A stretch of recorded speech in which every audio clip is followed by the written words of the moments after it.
Welcome, deep divers. There's this deep, almost primal feeling inside us, right? A real longing.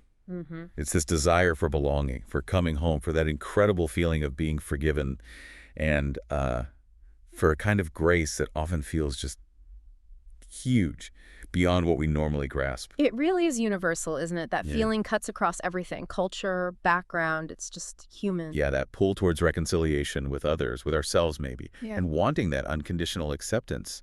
It's powerful stuff. Definitely a guiding force for many of us. And today, we're diving deep into that. Our guide is the wonderful Henri Nouwen and his book, The Return of the Prodigal Son.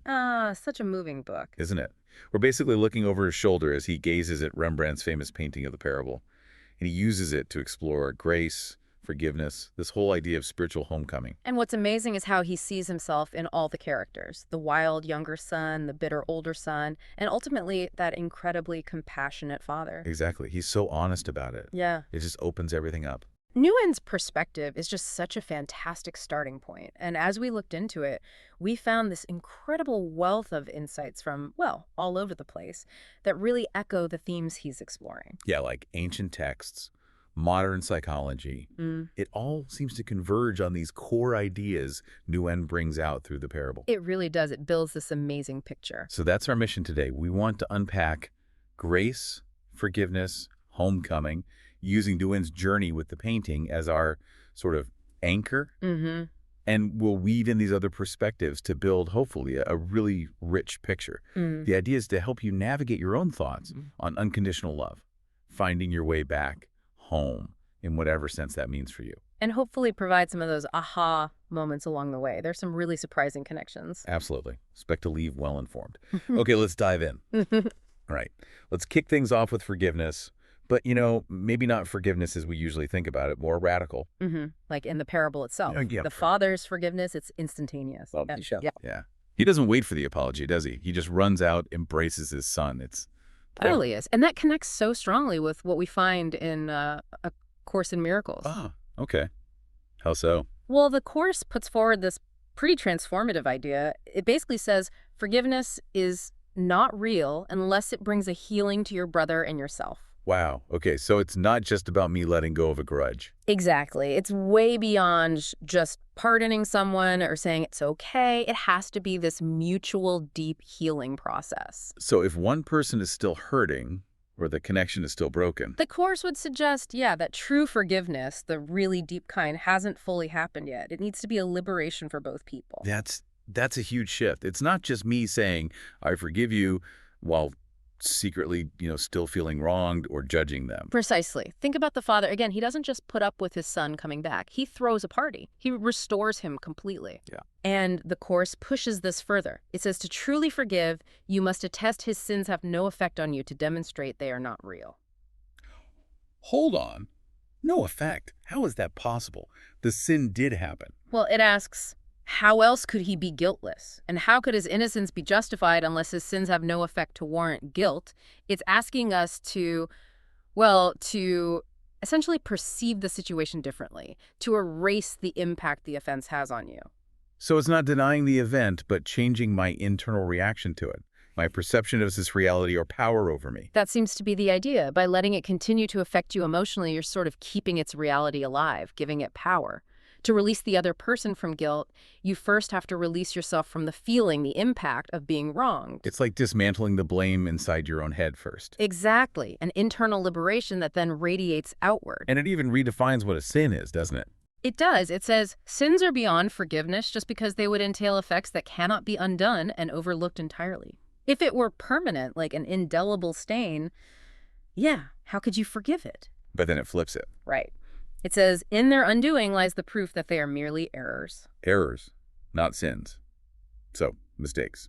Things that can be corrected or undone. That's the implication. Not immutable acts, but errors in perception or action. And if they're errors, they can be undone, at least in terms of their ongoing effect. This is huge. It changes how we think about justice, doesn't it? It really does. More restorative than punitive. Like the father's actions focused on restoration, not punishment. It's this undoing, not changing history, but changing the perception, the meaning, the impact of the event, refusing to let it define the present relationship. So how do we get there? How do we become forgiving in this really deep sense? The Course says, let yourself be healed that you may be forgiving, offering salvation to your brother and yourself. So healing comes first, my own healing. It seems so. That internal healing is the foundation. It's reciprocal. You heal so you can forgive, which brings salvation or maybe wholeness to both of you. Wow. That just blows apart the whole transactional idea of forgiveness, you know? Like, you messed up, now you have to earn my forgiveness. Completely. This suggests a profound psychological, even spiritual freedom for everyone involved. It demands this huge shift in perception that actually dissolves the reality of the offense through shared healing. Like the father erasing the past and just welcoming his son back fully. Exactly. It's not just moving on, it's transforming the whole interaction. This idea of undoing errors and total restoration. It reminds me of something C.S. Lewis wrote about. Yeah. A kind of theological angle. Ah, yes. Thinking about his concept of a gracious death. That's the one. Nouwen himself, wrestled with feeling worthy of forgiveness like the younger son must have. This seems to speak to that. It really does. Lewis talks about this gracious death which has been won for us by the death of Christ, the gracious assumption of the creature by his creator. A gracious assumption, not rejection. Right. He's very clear. Not the act of an angry creator finally rejecting his creation in his wrath. It lines up with that idea of errors being undone or maybe transcended by a higher loving power. So it's like a divine intervention that bypasses our failings. A radical acceptance. That's how Lewis presents it.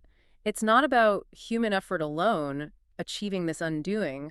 It's a divine act of love that actually reorders reality. It bypasses condemnation. So it's not about us climbing our way back or even just the son feeling sorry. It's something the Father does, an act of grace that changes the whole situation. Precisely. It's the Father's embrace, based not on the Son's merit, but simply on his return, his willingness to be received. That sets the stage perfectly for looking at grace itself, doesn't it? That freely given gift, embodied by the Father's open arms. Exactly. It's not earned. It's this fundamental reordering, this invitation into a new state of being. Let's unpack that multifaceted nature of grace. Okay, grace. Nouwen really explores this through the Father figure, doesn't he? And how we can actually receive that grace. Let's start with Lewis again, because he links grace to that moment of surrender. Right, that paradox he mentions, the longest way around is the shortest way home. Yeah, and he says the road back to God is a road of moral effort, where you try your absolute hardest. And then you fail. Right, and that failure is key. It is. It speaks right to the prodigal son's journey, doesn't it? Tries to make it on his own, fails spectacularly, hits rock bottom. Lewis suggests it's reaching that limit, realizing your own efforts aren't enough. That leads to the crucial turning point. The point where the son comes to himself in the pigsty. Exactly. Recognizing you can't achieve goodness or self-sufficiency through sheer willpower, that's when you become truly open to grace. Yeah. When the son decides, okay, I'll go back, even as a servant. And Lewis describes that moment so powerfully. When you turn to God and say, you must do this, I can't. That's it. Total surrender, admitting complete dependence. But he also says it's not always, a lightning bolt moment. No, and that's really insightful. He says it can be so gradual that no one could ever point to a particular hour or even a particular year. What matters is the nature of the change in itself, not how we feel. Which is profound, I think. Grace isn't necessarily about sudden drama. It can be this slow, quiet, internal shift. The conscious realization of, I can't, followed by that turning towards help. That's the trigger. So the act of turning back is what matters, not necessarily some huge emotional upheaval. It seems so. The change in direction, the shift in being, that's what's significant. It's finding that shortest way home by admitting you can't get there alone and just turning. Okay, building on that, Dietrich Bonhoeffer adds another layer. He talks about grace in terms of community, shared struggle. Yes, in The Cost of Discipleship. He connects grace to baptismal death, which is the fountain of grace, for the sake of the cross which Christ lays upon his disciples. Baptismal death, the cross, it sounds intense. And communal. Nouwen definitely valued community in his own journey. Very much so. For Bonhoeffer, grace isn't really an individual thing you get. It's experienced together, often forged in shared commitment and even suffering. So baptismal death isn't literal, but like a break from the old self. Exactly, entering a new life within that community. And the cross isn't just a symbol, but an active daily discipline they take on together. It's a kind of daily dying to ego, to self-will. A continuous practice. Yes, choosing obedience and service. together. Grace becomes visible in how they live, how they support each other. And he says, even with this difficulty, this cross, the yoke is easy and light because of our fellowship with him. How can a cross be easy and light? It's a paradox, isn't it? But the idea is that the burden, which is real, is somehow lightened through that solidarity, that shared fellowship with Christ and each other. Grace empowers this ongoing daily dying, linking it to discipleship now, not just a past event. So grace enables the hard stuff, but the community makes it bearable, even light. It makes me think of the son returning not just to a father, but maybe a whole household ready to welcome him. That's a great connection. It emphasizes that grace isn't just a private internal thing. It has this vital, visible, communal dimension. Let's shift gears a bit. There's a medieval text, Theologia Germanica. It talks about grace being necessary for true knowledge, for freedom from self-will. Ah, yes. A fascinating text.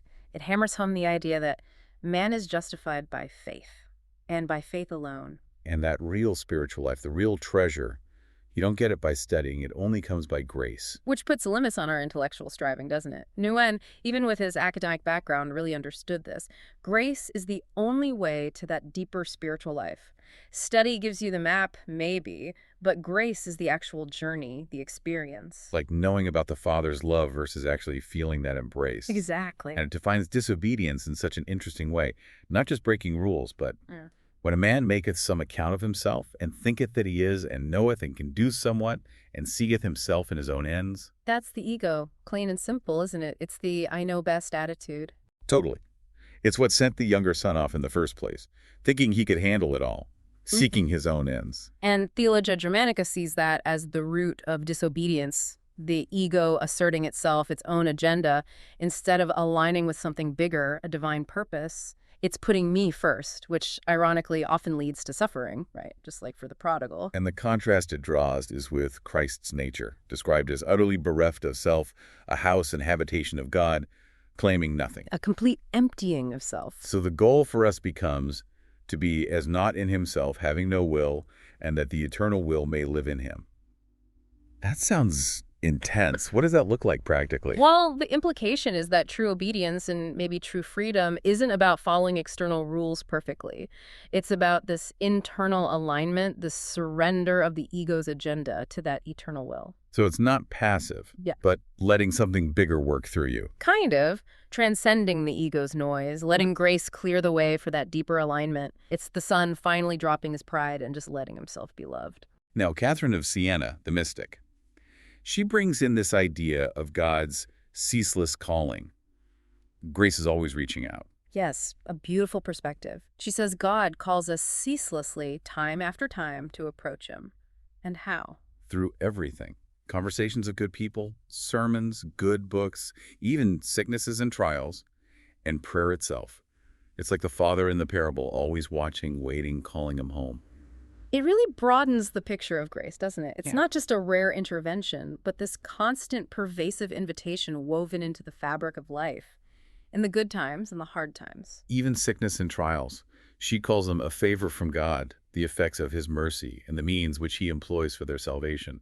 That's a radical reframing of suffering. It really is, seeing adversity not as punishment, but as potentially a channel for grace, something meant to draw us closer, like the son's hardship ultimately pushing him back towards home. And she talks about God's patience. He's quite prepared to wait for many days and even years, especially when he sees we are persevering and have good desires. Incredible patience. Just like the father waiting for his son, it highlights that while grace is offered freely, our own desire, our perseverance matters. It creates the space for us to actually receive it. So our persistence helps us gain confidence of obtaining grace.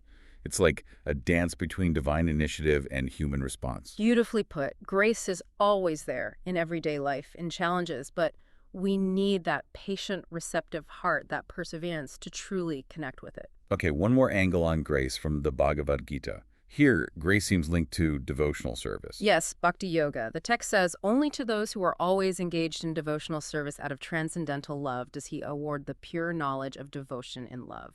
So it sounds almost like a reward, a special grace for those who are truly devoted. It is presented that way. The specific path where loving devotion, that transcendental love, opens a unique door.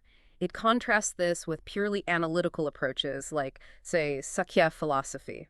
It's one of the classic Indian philosophical schools, focusing more on understanding the distinction between consciousness and matter, very analytical. The Gita suggests that while that's valid, the path of loving devotion, bhakti, fosters a direct personal connection that unlocks divine knowledge perhaps more easily. Interesting. It even says only the less intelligent class of men make a distinction between these paths, implying devotion is maybe more potent. Or at least more direct for many. It says this special grace allows the devotee to reach him easily in the ever blissful kingdom of God. Easily, like a shortcut through love. That's the sense of it. Grace here is a response to that loving devotion, granting direct, joyful access. It really highlights the power of relationship, of a personal connection with the divine. It's the immediate, joyful welcome the prodigal gets, not because he logically deserved it, but because he came back, heart open, seeking that relationship again. Okay, part 3. The journey home. This is really the heart of it, isn't it? What does it mean to come home not just to a place, but to ourselves, to truth, to that unconditional love Nouwen saw in the Father's embrace? Absolutely. Nouwen's whole meditation is about this profound homecoming. Let's start with awakening to the true self. Eckhart Tolle talks about shifting from ego to awareness. He describes this aha moment. Yes. In the midst of negativity, you are able to realize, at this moment, I am creating suffering for myself. And he says just realizing that is enough to lift you out of those conditioned ego patterns. It's the prodigal son in the pigsty, isn't it? That moment of clarity. My choices, my separation, I'm creating this mess. Tolle says recognizing your own role, even while you're suffering, is the first step to disidentifying from the ego. That realization is awareness. Exactly. And that awareness immediately loosens the ego's grip. It opens up, as Tolle says, infinite possibilities. It's that radical self-awareness that has to come before any real change. And he connects this awareness directly to our future. What the future holds for you depends on your state of consciousness now. And our main purpose is inseparable from the now. Which means the son's decision to return, made in that moment of awareness, changes his future instantly. It's not just an action, it's a shift in his whole state of being. So homecoming is fundamentally an internal shift, from reacting out of ego to being aware in the present. That seems to be Tolle's point. You release the suffering by seeing the illusion of the self, the ego that creates it. Dwelling in the now connects you to a deeper intelligence. Ralph Waldo Emerson has a similar call to wake up in Walden, almost challenging us. Yeah, he says, moral reform is the effort to throw off sleep. And then that kicker, I have never yet met a man who is quite awake. Well, so it's a constant effort. That's the feeling. He uses morning as the metaphor, right? The awakening hour when some part of us awakes, which slumbers all the rest of the day and night. We should be awakened by our genius, he says, by aspirations from within to a higher life. It's a call to keep waking up, moment by moment, not settling into routine or just reacting, to consciously choose to be fully alive. It applies to everyone in the parable, doesn't it? The returning son, the resentful son, even the waiting father, all could deepen their awakening. And Julia Cameron, with The Artist's Way, gives us a practical tool for this, morning pages. Right, those daily writings. She says they connect us to a source of wisdom that is higher and wiser than our usual consciousness. Helping us know both ourself and ourself, the small ego self and the deeper authentic self. It's a way to clear out the mental clutter, what she calls the junk food for the soul. Things like negativity, bad habits, unhealthy relationships, the stuff that hides our true nature. Like clearing away the grime so the real person can emerge. Exactly. She says your snowflake pattern of your soul is emerging. It's about creating space to hear that inner wisdom, letting your authentic self come through, just like the younger son needs to rediscover who he is beyond his mistakes and shame. And she warns, it might not always be comfortable. As you surrender to moving with the flow of God, you might feel bursts of energy, anger, flashes of clarity. Yeah, it can be disconcerting because it challenges our old patterns, our ego structures, but it's part of that creative unearthing of the self. It's about clearing those smears and letting a higher flow guide you back to wholeness. Okay, but homecoming isn't just about awakening. It's also about facing the hard stuff, the internal obstacles. Both sons in the parable definitely have those. Absolutely. And Brené Brown speaks so powerfully about shame. Oh, yeah. She says, shame started as a two-person experience, but as I got older, I learned how to do shame all by myself. We internalize it so deeply. It's a crucial point. How can you truly come home to yourself if you're drowning in self-criticism and shame? Think of the younger son rehearsing his "I'm not worthy" speech. And she points out that often, when we dare to walk into the arena, the greatest critic we face is ourselves. Those old tapes playing in our heads. Exactly. The messages we absorb from family, from culture. So overcoming shame means recognizing those old recordings and disarming them. It's essential for self-acceptance, for being able to receive that father's embrace. Michael Singer, in The Untethered Soul, takes this idea of internal obstacles further. He talks about how we deal with pain. Right. He says resisting pain makes us adjust your behavior and thoughts in order to protect yourself. We build these protection structures. That sounds exactly like the older son. His resentment, his self-righteousness. It's like a wall he built to protect himself from feeling slighted, or maybe from the joy of his brother's return. A perfect example. Singer argues you'll never be free until you get to the point where you are willing to release the initial pain instead of avoiding it. You have to transcend the tendency to avoid the pain. So radical acceptance again. Feel the pain instead of building walls against it. That's the core idea. For the older son, it would mean letting go of that anger, that sense of injustice, to actually feel the freedom of love, the joy of reunion. Singer paints this picture of truly awakened people. Facing death, they'd live exactly as they are now. No compromises, no regrets, nothing they wish they were doing instead. Because they've dealt with their internal stuff. They haven't built their lives around avoiding pain. True homecoming, for Singer, means bravely facing and releasing that deep-seated pain, not defending against it. That leads to living fully, authentically, like the father's unconditional joy. Then there's Rollo May, who brings up the anxiety of the unknown as an obstacle. Yes, in The Courage to Create, he says, to live into the future means to leap into the unknown, and this requires a degree of courage for which there is no immediate precedent. That's definitely the younger son returning home, right? He has no idea how he'll be received. It's a total leap into the unknown. Absolutely. And May explains the fear. It's the fear of losing our orientation, our accepted language, the boundaries that define our reality. It's scary to step outside the familiar, even if the familiar is miserable. So homecoming isn't always about going back to something known. It can be stepping into something entirely new. It often is. It requires the courage to embrace that anxiety, to potentially redefine your reality, your relationships, your understanding of yourself and the divine. It's a creative act. A leap of faith into becoming something new, trusting that a more authentic reality can emerge. Precisely. Leaving old frameworks behind, risking disorientation, but aiming for a more expansive self. It's an active creation, not just a passive return. Okay, so we need courage, we need to face our pain, but there's also this element of persistent effort, isn't there? Transformation takes work. Definitely. Look at Miyamoto Musashi, the swordsman. In The Complete Musashi, his dedication is legendary. 1,000 days of training to forge, 10,000 days of training to refine. That's commitment.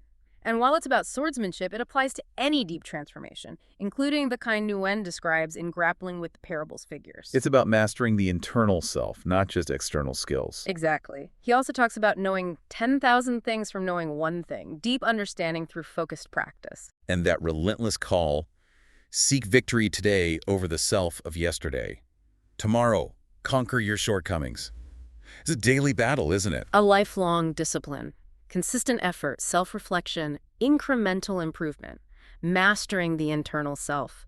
This kind of rigorous work prepares you, in a way, to receive and embody grace. Paramahansa Yogananda echoes this with his call for ceaseless Kriya Yoga. Right. Keep up Kriya Yoga ceaselessly and reach the divine portals quickly. It highlights a specific practice, Kriya Yoga breathing, meditation techniques, promising faster progress through sheer dedication. It underscores that disciplined, continuous practice can really accelerate that journey home, offering a direct path to internal transformation and higher consciousness. But then C.S. Lewis offers this other, almost counterintuitive idea, the let's pretend principle. Ah, yes. This is fascinating, his analogy of Beauty and the Beast. The girl kisses the monster as if it were a man, and poof, he becomes one. Or the mask analogy, where a mask that looks nicer and eventually your own face had grown to fit it.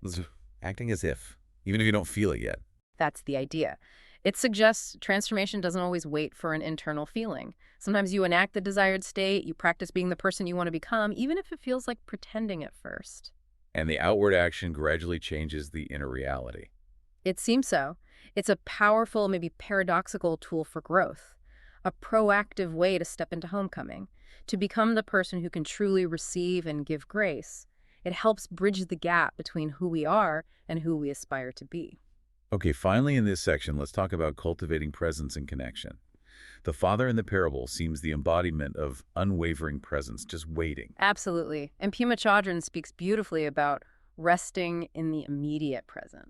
When things fall apart, she talks about letting go of thoughts, memories, these phantoms we cling to. And when you let them go, she says, you find a space, a break. You discover this primordial richness, primordial openness, primordial wisdom itself. It's always there underneath the mental chatter. So homecoming is returning to that fundamental awareness by being present right here, right now. That's the practice. Resting undistractedly in the immediate present. Being fully available to receive whatever life or grace offers in this moment. Patanjali, in the Yoga Sutras, describes something similar, but maybe more technically. Dissipating mental darkness through subtle perception. Yes, it's a disciplined internal focus. He says by shifting attention to that subtle plane of consciousness, the darkness within his mind becomes dissipated, leading to perception of light in real subtle objects. And enabling the yogi to consistently link his attention to a higher concentration force or person. It's a methodical path towards clearing the mental noise and establishing an unshakable connection. This reality-perceptive insight, he calls it, prevents distracting thoughts, leading to clarity. And then there's the cloud of unknowing, that anonymous classic. It recommends simple prayer, a meek stirring of love. Beautifully simple, isn't it? Praying in the height and the deepness of our spirit, using maybe just a little word of one syllable, not lots of words. Like the father and son's wordless embrace. It's about the heart connection. Seems so. Unity with spirit requires soothfastness and deepness of spirit, guided by that meek stirring of love in thine heart, which it calls the substance of all good living. It's finding homecoming through inner, quiet, sincere intention and that focused, heartfelt love that goes beyond words. Which brings us perfectly to the essence of that love, the divine love at the core of the Father's character. Yes. The Theologia Germanica again talking about the one true goodness. It says, the perfect good is known and loved for itself and as itself. And in that true love, there's no I, me, mine, thou, thine. All separation dissolve. It's describing divine love as this pure, selfless appreciation of goodness itself, totally transcending ego. It's not even relational in our usual sense. It's ontological about the nature of being itself. And it makes that incredible statement, God loveth not himself as himself, but loves the one perfect goodness, which is God's nature. If there were aught better than God, God would love that and not himself. Wow, so it's not God loving God's self, but God loving the very essence of goodness, which just is God. It's completely pure, non-transactional. Just like the Father's love for his Son isn't based on transaction. It dissolves all distinctions into just goodness, a profound unity. It really is. A love for existence in its purest form. That's the love that allows true homecoming, complete absorption. And Catherine of Siena describes the soul's response to this love as a consuming desire. Yes, she uses that striking image of God being so anxious that we should desire him, that he calls us ceaselessly.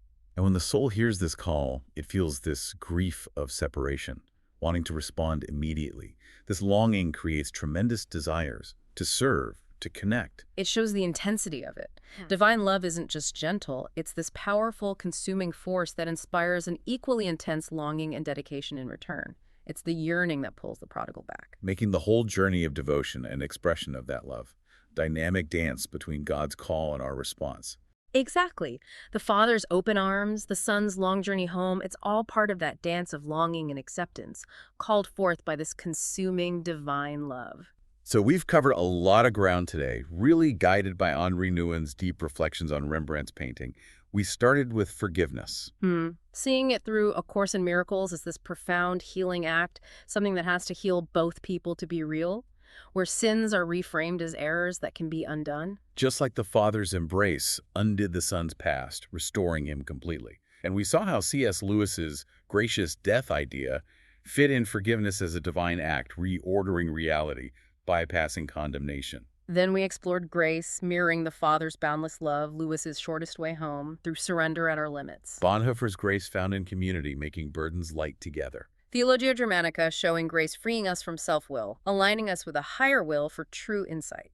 Catherine of Siena revealing grace in God's ceaseless call, even in hardship, meeting our perseverance. And the Bhagavad Gita presenting grace as a reward for loving devotion, offering easy access to the divine. So many facets to that gift. Absolutely. And then the journey home itself, that internal transformation, totally shift from ego to awareness. Emerson's constant call to wake up, Cameron's creative recovery of the authentic soul. We face the internal obstacles, Brene Brown on shame, Michael Singer on releasing pain, Rolla May on the courage needed for the unknown leap, also relevant to both sons and maybe the father too. And we saw the need for effort. Musashi's relentless self-conquest, Yogananda's ceaseless practice, but also Lewis's intriguing, let's pretend, principle, acting our way into becoming. We touched on cultivating presence, Pema Chodron resting in the now, Patanjali clearing the mind's darkness, the cloud of unknowing simple, heartfelt prayer. And finally, that essence of divine love, pure, selfless goodness from Theologia Germanica,